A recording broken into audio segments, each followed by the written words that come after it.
What's up, lovely people? Today, let's talk about the role of the nervous system when it comes to health. Right now, I teach this a little bit differently than most, so I wanted to just kind of jump on here and share a perspective that I find incredibly useful with my clients, for myself, and perhaps you're going to find the same thing. Now, I really believe an understanding of the nervous system would go a long way in helping people understand a lot of their thoughts, their feelings, their actions, how they show up in the world, how they respond to certain forms of stress, really just their experience of the world. And let me share why with a somewhat random example, right?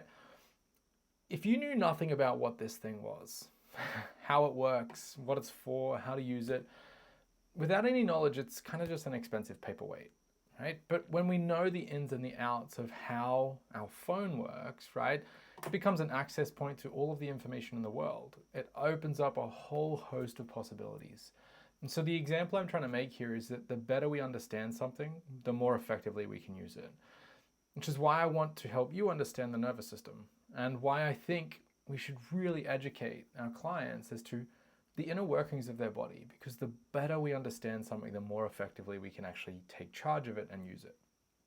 I honestly feel that one of the biggest missing pieces in health today is really an understanding of how the nervous system works.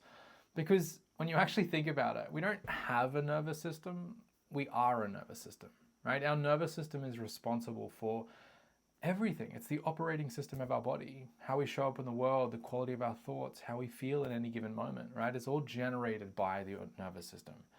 And our nervous system evolved in a very different environment to the one we live in now.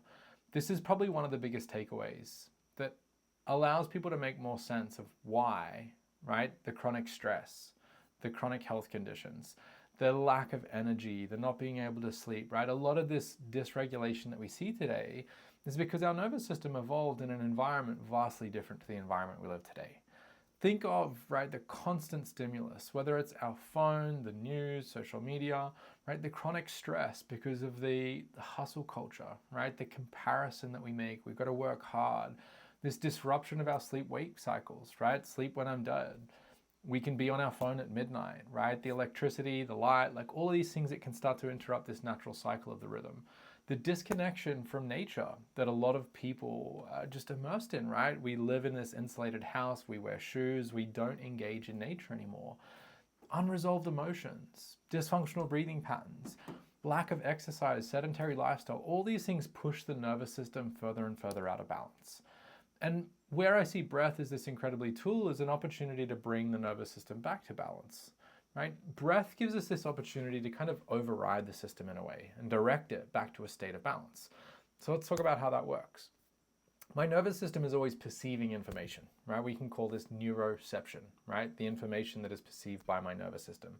That is done through both external and internal means, right? What I can hear, see, smell, taste, touch, right? Our five senses, but also what's happening internally, right? The biggest piece of information that my nervous system is listening to when it comes to how should I be functioning is how I'm breathing, right? If we go back a while ago, right? Like if we look at the evolutionary biology and the evolutionary kind of neuroanatomy, changes in my breath were typically indicative of a change in my environment, right? If I start, well, it's probably because I'm running from a tiger, right? That has been true for all of evolution. And so today, my brain still responds to my breathing the same way. Yet, I might not be running from the tiger, right? I might be in my email inbox looking at the deadlines that are late or the tasks that my boss has left me with, and that causes an alteration in my breathing, and my nervous system perceives that change.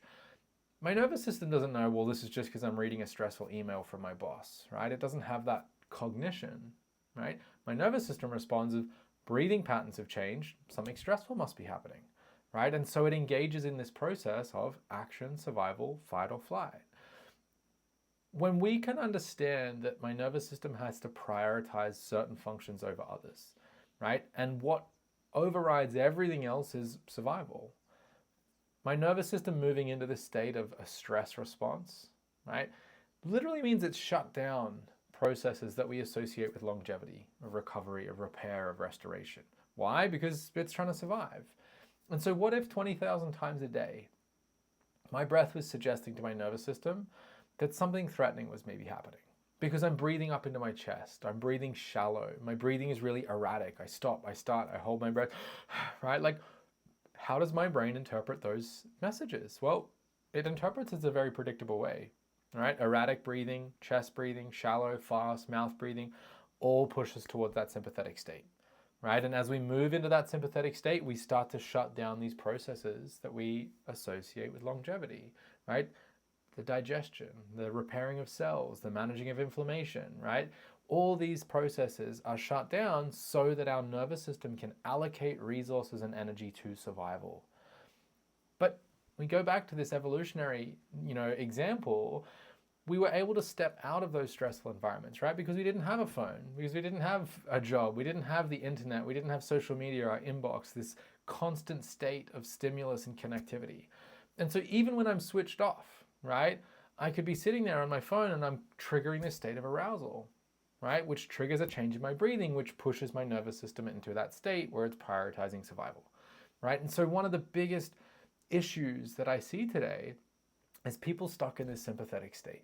Even when they're relaxing, right, they're sitting on the couch watching TV, their breathing patterns are still telling the nervous system something stressful is happening, which means the nervous system continues to deprioritize, right, these processes of health, repair, and prioritizes these processes of survival, right? And that is not a long-term state. It is not a state conducive to health and vitality, right? It is meant to be a short-term action, right? Temporary state to get us away from something threatening.